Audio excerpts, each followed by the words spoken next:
Ici Antoine Joubert. Aujourd'hui, combien coûte le Toyota 4Runner 2025 de nouvelle génération? Un véhicule qu'on attendait depuis longtemps puisque Toyota n'avait pas renouvelé son 4Runner depuis 2011. Un véhicule qui aura eu 2 ou 3 vies puisque à un certain moment donné, on s'attendait à ce que Toyota renouvelle le 4Runner peut-être au milieu des années 2010. Ça n'est pas arrivé. On a conservé le modèle d'ancienne génération. On l'a modifié sur le plan esthétique, sur le plan technique. On a apporté des versions nouvelles, quelques changements cosmétiques. Et finalement, ce véhicule-là s'est distingué de plus en plus de ses rivaux puisqu'il est demeuré fidèle à ses origines, alors que la plupart de ses rivaux se sont embourgeoisés. On se souvient que Toyota avait lancé le 4Runner en 1984.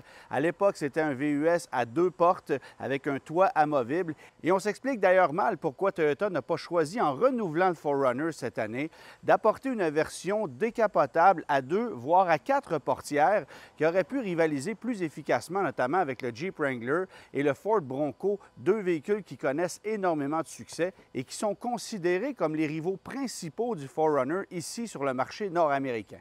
Alors, Toyota revient avec le 4Runner dans une configuration que vous connaissez déjà, 4 portières disponibles en configuration à 5 ou à 7 passagers. Mais la particularité pour cette nouvelle génération, c'est évidemment l'abandon du moteur à 6 cylindres au profit d'un 4 cylindres turbo compressé et en option d'une motorisation hybride, ce qui à ce moment-là oblige l'élimination de la 3e rangée de sièges puisqu'on va placer sous le plancher du coffre la batterie servant au système hybride du véhicule. Une technologie qu'on va aussi retrouver sous le capot du Toyota Land Cruiser qui a été lancé quelques mois avant l'arrivée de ce 4Runner. Et ce sont 2 véhicules qui, en quelque sorte, se font compétition sur un même marché, mais qui ont des vocations un peu différentes et surtout une approche stylistique différente. Bon, on sait que le 4Runner qui est ici dérive directement de la camionnette Tacoma. Il y a plusieurs éléments qui sont similaires entre ces 2 véhicules, alors que le Land Cruiser est un véhicule de classe internationale vendu un peu partout à travers le monde. Et le renouvellement de ce véhicule-là a aussi signifié le retour du nom Land Cruiser sur le marché canadien qui était disparu en 1990, bien qu'on l'ait conservé sur le marché américain jusqu'à tout récemment. Alors, le 4Runner revient sur notre marché sous une nouvelle mouture avec encore plus de versions que par le passé, 2 choix de motorisation. Et la version qui est ici, c'est une nouvelle déclinaison pour 2025 que vous allez notamment aussi retrouver dans la gamme Tacoma. On l'appelle la Trail Hunter et ça cible directement les amateurs d'overlanding, alors qu'on offre aussi la version TRD Pro qui, elle, est vouée à des aptitudes hors route encore plus extrêmes. Alors ici, vous avez beaucoup d'éléments qui vous permettent d'aller jouer hors des sentiers battus, mais l'approche stylistique et les éléments que vous allez retrouver avec ce véhicule-ci diffèrent énormément de ceux de la version TRD Pro. Rendu là, ça sera une question de choix, mais chose certaine, Toyota propose ici une formule unique que les autres constructeurs japonais ne proposent pas, bien que les rumeurs s'intensifient quant au retour du Nissan Xterra qui viendrait jouer essentiellement dans les plates-bandes du 4Runner. Alors pour 2025, Toyota propose pas moins de 9 déclinaisons du 4Runner, 4 avec la motorisation 4 cylindres turbo compressé de 278 chevaux, version SR5, TRD Sport, TRD hors route et le modèle Limited. Et ensuite, on tombe avec la motorisation hybride. Vous allez avoir la TRD hors route Premium, Platinum, la version Platinum avec les marchepieds fixes, ensuite le modèle TRD Pro et finalement cette version Trail Hunter qui, sans surprise, est la plus coûteuse de toutes. Et vous allez voir que Toyota a fait grimper les prix de la gamme 4Runner à un niveau quasi inimaginable. On se posera d'ailleurs la question à savoir si cette version du 4Runner justifie son prix par rapport à un Land Cruiser Premium qui, lui, se situe au sommet de la gamme Land Cruiser en 2025. Évidemment que le nouveau 4Runner se distingue énormément sur le plan stylistique des autres VUS qui sont sur le marché et on peut encore plus penser à ceux que proposent les autres constructeurs japonais ou coréens. Parce qu'évidemment, ici, on a énormément de caractère. Toute la partie avant dérive directement de celle de la camionnette Tacoma. Et si on se dirige vers l'arrière, bien là, les lignes sont un peu plus sobres, mais ça demeure quand même fidèle à ce que le 4Runner a toujours proposé. D'ailleurs, vous allez conserver cette lunette coulissante indépendante intégrée au haillon arrière, qui a toujours été une signature pour le Toyota 4Runner. Et à la demande des consommateurs et des anciens propriétaires de 4Runner, on a conservé cette caractéristique qui le rend un peu unique. Bon, évidemment, c'est un véhicule à vocation familiale, mais c'est aussi un véhicule à vocation utilitaire, un véhicule qui peut aller jouer hors des sentiers battus, peu importe la version que vous allez choisir. Mais il faut quand même savoir qu'il y a différents types de rouage intégral qu'on peut obtenir. Et si vous optez évidemment pour une version Trail Hunter comme celle-ci, ce sera un système à rouage intégral partiel, c'est-à-dire que vous pouvez circuler en mode 2 roues motrices et engager les 4 roues motrices en bénéficiant notamment d'une gamme basse pour pouvoir aller jouer dans des pentes extrêmement abruptes. Il y a même possibilité de désengager les barres stabilisatrices comme avec la version TRD Pro, ce que vous ne retrouverez pas sur certaines autres versions, évidemment, du 4Runner. Alors, on cible directement, encore une fois, les acheteurs de Ford Bronco, de Jeep Wrangler, deux véhicules qui se vendent extrêmement bien sur le marché nord-américain. Évidemment, ce qu'on veut faire avec ce camion-là, c'est non seulement s'imposer encore plus ici en Amérique du Nord, mais relever la barre en termes de qualité, de compétences hors route et de polyvalence. Vous vous en doutez, l'ancien 4Runner qui a été vendu de 2011 à 2024, disons que sur le plan technique, c'était complètement dépassé. On avait encore le vieux V6 de 4 litres qui était le seul moteur du genre encore offert chez Toyota et c'était accouplé à une boîte automatique à 5 rapports, la seule du genre encore offerte dans l'industrie automobile au niveau des véhicules de promenade ou des camions légers. Alors, c'est vous dire à quel point on affichait du retard par rapport à la compétition, mais les gens appréciaient quand même cette mécanique-là, gourmande, certes, mais extrêmement fiable et qui a prouvé son efficacité au fil des années. C'est la même mécanique qu'on retrouvait notamment sous le capot du défunt Toyota FJ Cruiser, qu'on aurait bien aimé revoir revenir sur le marché, mais ça sera pour une autre fois. En attendant, Toyota nous sert un 4Runner de nouvelle génération qui élimine le V6 au profit d'un 4 cylindres turbo compressé, un moteur qui fait 278 chevaux, donc puissance comparable avec celle de l'ancien 6 cylindres, mais plus de couple initial à bas régime pour un total de 317 livres-pieds. Alors ça, c'est intéressant parce que pour les départs initiaux, en ville notamment, c'est une mécanique qui répond plus efficacement.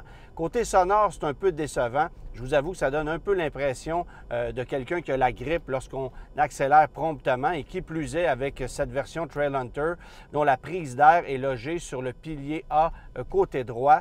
Alors ça siffle pas à peu près, notamment lorsque vous êtes sur une voie d'accès pour embarquer sur l'autoroute.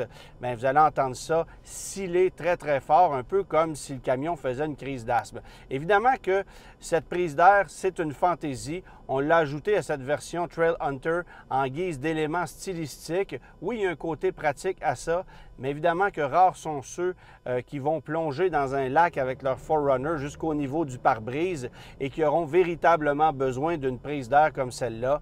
Alors, c'est une fantaisie, ni plus ni moins, mais ça fait partie du caractère du 4Runner Trail Hunter qui est unique en son genre et qui n'a pas d'équivalent chez la compétition. Ça, c'est un élément qu'il faut souligner, c'est de grande importance. Alors évidemment que si vous optez pour cette version Trail Hunter ou pour une version TRD hors route premium, une version Platinum ou encore une version TRD Pro, vous aurez droit à la motorisation hybride, celle-là même que vous allez retrouver sous le capot du Land Cruiser et de certaines versions du Tacoma.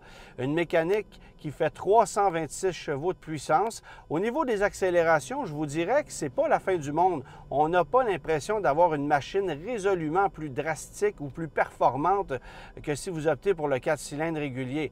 Par contre, vous allez réaliser que le couple est extraordinairement plus élevé et que dans certaines situations, bien, ça change complètement la donne au niveau du comportement routier, au niveau des reprises. 465 livres-pieds de couple livrés sous les 2000 tours minute. Alors, c'est ce qui fait la grande beauté de cette motorisation-là. Évidemment, qui fait équipe avec un moteur électrique et une batterie de 1,87 kWh qui est logée sous le plancher du coffre, ce qui signifie qu'à ce moment-là, vous ne pourrez pas avoir de version 7 passagers en optant évidemment pour une version à motorisation hybride. Il n'y a donc que quelques versions avec moteur 4 cylindres turbo régulier qui vont proposer cette possibilité de 7 places assises, ce que vous ne pouvez pas obtenir non plus avec le Land Cruiser qui, lui, est offert de série avec la motorisation hybride. Alors, une motorisation qui permet aussi d'économiser un peu à la pompe. Est-ce que c'est l'ultime but de l'exercice? Je ne penserais pas parce que la cote moyenne annoncée est à 9,9 litres au 100 contre 11,2 pour le 4 cylindres turbo régulier. Alors, disons que l'écart, c'est à peu près 12-13 %. C'est rien de super impressionnant, mais considérant que ce véhicule-ci propose 465 livres-pieds de couple, une puissance supérieure, un rendement qui est plus agréable aussi, pour une consommation qui est inférieure à celle de tous ses rivaux, bien, disons que Toyota a mis le doigt dans le mille, mais vous allez payer pour, croyez-moi, on va le voir un peu plus tard. Évidemment qu'à la conduite, le 4Runner, c'est un camion qu'on sent extrêmement robuste. Et selon la version que vous allez choisir, vous n'aurez pas nécessairement le même comportement routier parce qu'évidemment, si vous optez pour un TRD Pro ou pour cette version Trail Hunter, bien, le véhicule est plus haut, évidemment, a plus de résistance au sol en raison des pneumatiques qui sont de plus grande taille. Ici, on a des 33 pouces, des pneus Toyo conçus pour la conduite hors route. Ils ne sont pas trop sonores, ou je vous dirais sinon que le camion est relativement bien insonorisé, surtout par rapport à l'ancienne génération, où là, c'est une vraie catastrophe. Ceux qui possèdent le modèle d'ancienne génération savent d'ailleurs que pour avoir une conversation téléphonique à bord de ce véhicule-là, il ne faut pas rouler à vitesse d'autoroute, sans quoi on n'attend pas grand-chose. Alors, c'est vous dire à quel point l'insonorisation était déficiente, le coefficient aérodynamique aussi. Quoiqu'ici, ce n'est pas un modèle en la matière, vous aurez compris que c'est un camion très imposant, haut sur pattes, avec une grande surface très plate à l'avant. Alors, le CX n'est pas extraordinaire. Et l'objectif de ce camion-là, ce n'est pas non plus d'offrir le meilleur coefficient aérodynamique. Pour ça, vous allez devoir vous tourner vers un Nissan Murano qui, pas besoin de vous le dire, n'offre pas le même rendement qu'un 4Runner.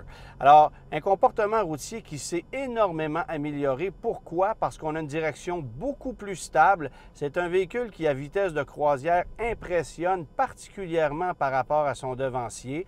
Ce n'est pas aussi confortable que si vous choisissez évidemment un Honda Passport ou ce genre de véhicule-là conçu d'abord et avant tout pour l'utilisation quotidienne, la famille, sans nécessairement offrir des capacités hors route aussi poussées que ce qu'on a ici.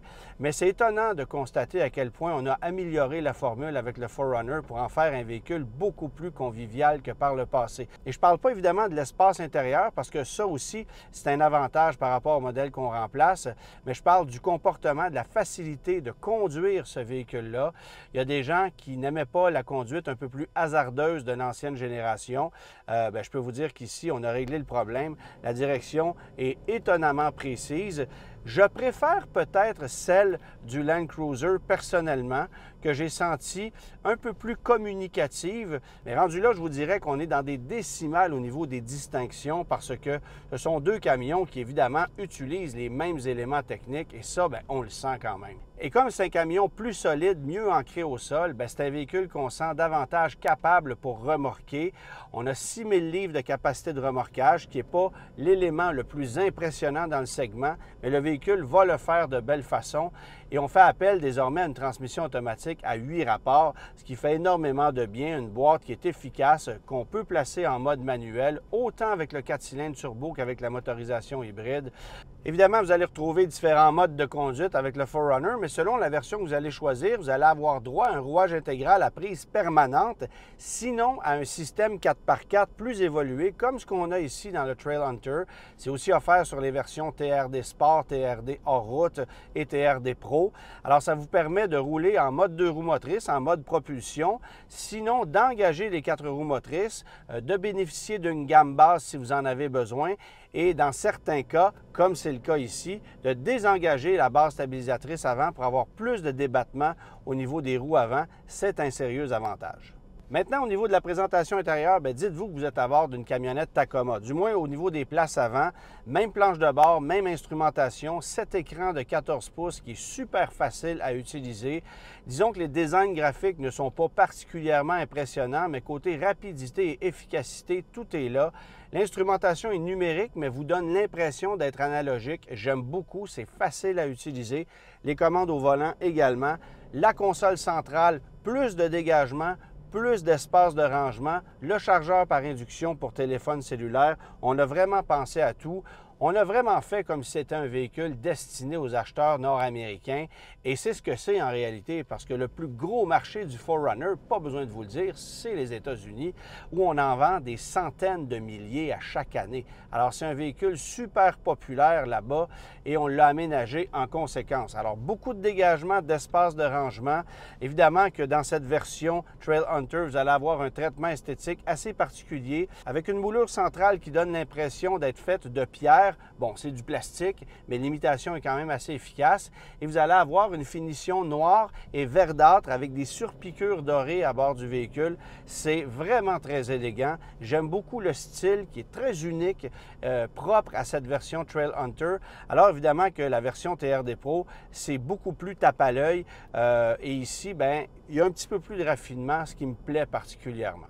Il y a également plus de dégagement aux places arrière, bien sûr, l'accès qui est un peu plus facile, plus de commodité pour les passagers, meilleure facilité pour installer des sièges d'appoint si vous avez besoin de le faire. Dans le cas d'une version à 3 rangées de sièges, l'accès à la 3e rangée, c'est pas facile. Ça, il faut le savoir. C'est une version à 7 passagers, certes, mais il n'y a que de jeunes enfants qui vont aller s'installer à la 3e rangée. Disons que c'est loin d'être aussi polyvalent en termes d'utilisation que si vous optez pour un Grand Highlander qui, lui, est véritablement conçu pour une utilisation d'abord et avant tout familiale. Alors, 2 vocations complètement différentes ici, mais si vous avez des besoins en ce sens, bien, il existe un 4Runner avec 3 rangées de sièges et ça sera un avantage pour certaines familles qui auront besoin de cet élément-là. Vous allez perdre toutefois en espace utilitaire, pas besoin de vous le dire, parce que derrière la 3e rangée, il n'y a que 343 litres de volume utilitaire, alors que dans une version à essence qui proposerait 2 rangées de sièges, c'est 1371 litres, 1206 litres dans le cas d'une version hybride, parce qu'évidemment, le pack de batterie prend un petit peu plus d'espace au niveau du plancher du coffre, mais ça demeure un véhicule beaucoup plus spacieux que son devancier. Et je reviens évidemment avec cette lunette arrière qu'on peut abaisser de façon électrique, dans laquelle s'intègre un dégivreur.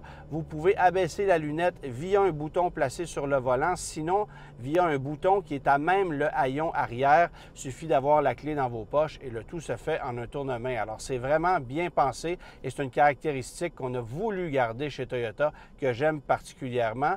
Sur un Land Cruiser, vous allez avoir une lunette arrière ouvrante, mais qui ne coulisse pas à l'intérieur du haillon. Celle-ci va s'ouvrir vers l'extérieur, un peu moins pratique comme formule, mais c'est quand même possible.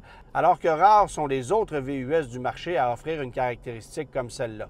Bon, évidemment, c'est un camion qui s'est amélioré au niveau de la finition.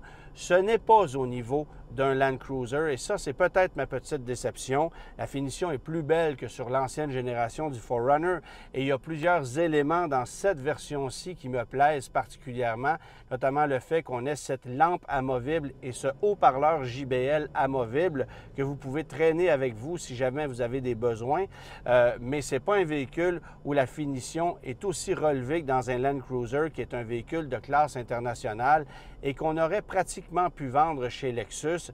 J'aime aussi l'approche du Land Cruiser qui indique les lettres Toyota sur le volant et non pas l'emblème Toyota. Ça fait plus camion, ça fait plus international comme approche et ça, c'est un élément qui, moi, me plaît. Et je vous avoue que le Land Cruiser, de façon générale, me séduit davantage que le 4Runner, mais je peux comprendre que ce camion-là va connaître encore plus de succès que le Land Cruiser chez nous. Évidemment, ce n'est pas uniquement en raison du fait que le 4Runner propose beaucoup plus de versions, dont des modèles plus accessibles.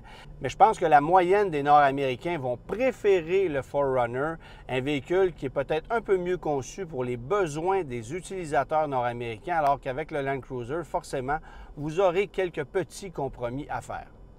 Évidemment, si vous décidez de choisir une version Trail Hunter, d'abord, sachez qu'il faudra vous armer de patience parce que la liste est longue pour pouvoir mettre la main sur une unité comme celle-là, surtout si vous choisissez le vert qui est la couleur de prédilection. Sinon, vous l'aurez en blanc, mais disons que c'est un peu moins charmant, si vous voulez mon avis. Cette version-ci est de loin la plus séduisante de toute la gamme 4Runner. Il y a des éléments techniques qui sont propres à ce véhicule-ci. Les roues de 33 pouces couleur dorée avec les pneus Toyo Open Country, c'est unique à cette version-là. Et vous allez avoir une suspension avec des amortisseurs Oldman EMU, c'est conçu pour pouvoir composer avec de lourdes charges. Alors, par exemple, si vous décidez de mettre des objets très lourds à bord du véhicule, de placer, par exemple, de gros équipements sur le toit du véhicule, bien, la suspension vous permettra de plus facilement composer avec des charges comme celle-là, alors que si vous optez pour une suspension multivalve, comme vous allez retrouver sur la version TRD Pro, bien là, c'est fait pour sauter dans les airs, mais ce n'est pas nécessairement fait pour trimballer de très, très lourdes charges. Alors, une suspension ici qui est facile à vivre au quotidien, qui offre même un bon niveau de confort, mais qui va vous permettre aussi de charger beaucoup d'éléments très lourds à bord du véhicule, ce que ne proposent pas les autres versions du 4Runner.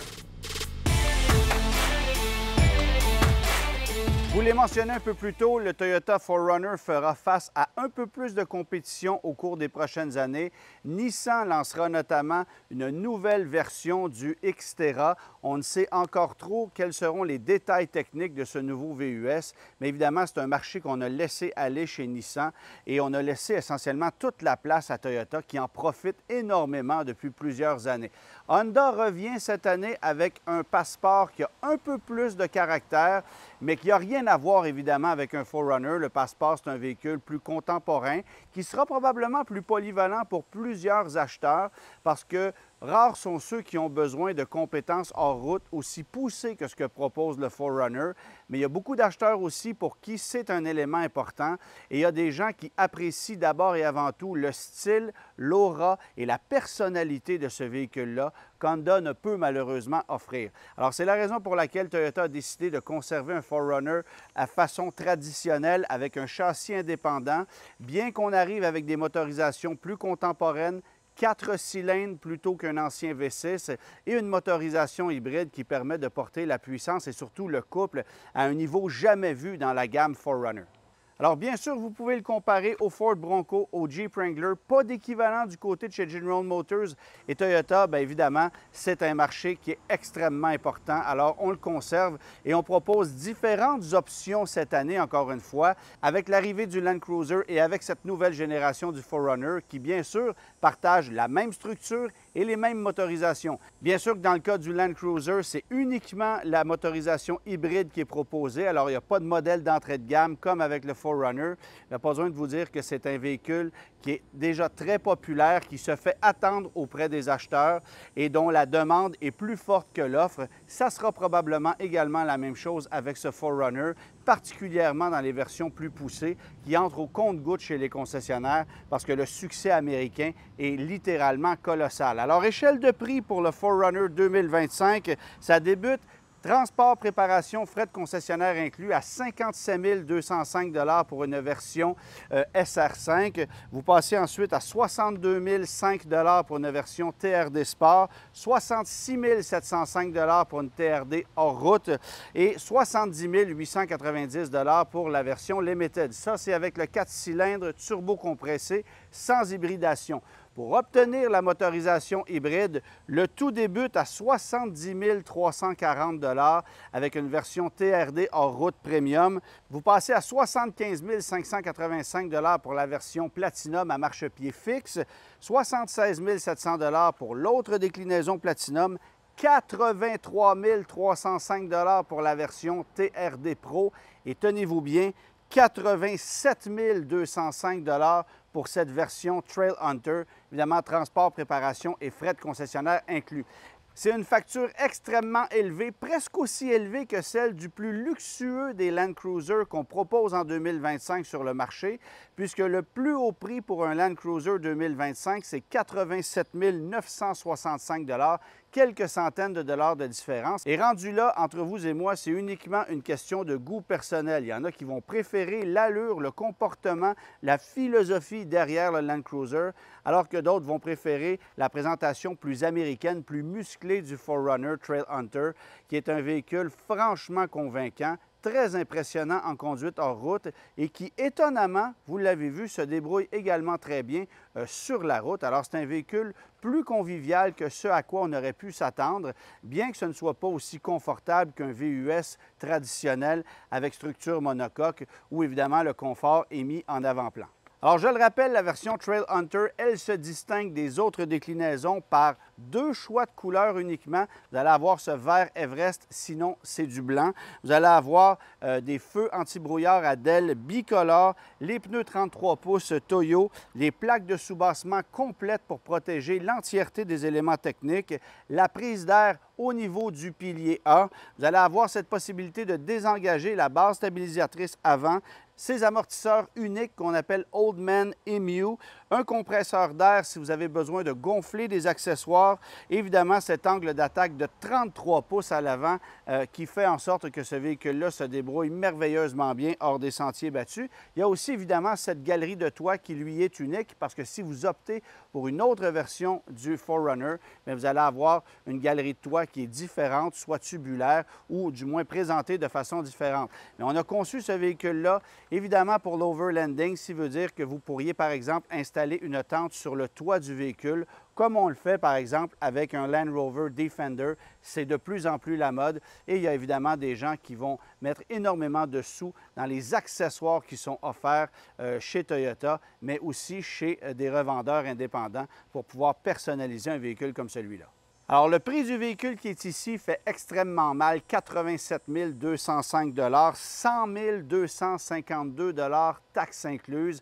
Alors, vous devrez signer un chèque dans les 6 chiffres pour vous procurer un véhicule comme celui-là chez nous au Québec. Mais évidemment, il y a des modèles plus accessibles dans la gamme 4Runner. Je le disais un peu plus tôt, ça débute à 57 205 Alors, si vous financez sur un terme de 72 mois, bien, le taux est à 6,99 et les mensualités taxes incluses vont varier de 1 102 à 1 680 Ça, c'est évidemment pour la version Trail Hunter. En location, maintenant, le taux est également à 6,99 sur un terme de 4 ans avec une allocation de 20 000 km par année, 844 à 1 445 selon la version que vous allez choisir. Et la valeur résiduelle, quant à elle, va varier de 28 184 à 45 469 Essentiellement, pour une version Trail Hunter, vous aurez donc compris qu'en location, c'est 1 445 mensuellement, taxes incluses pour 4 ans. Et ensuite, vous pouvez le racheter pour 45 469 plus taxes.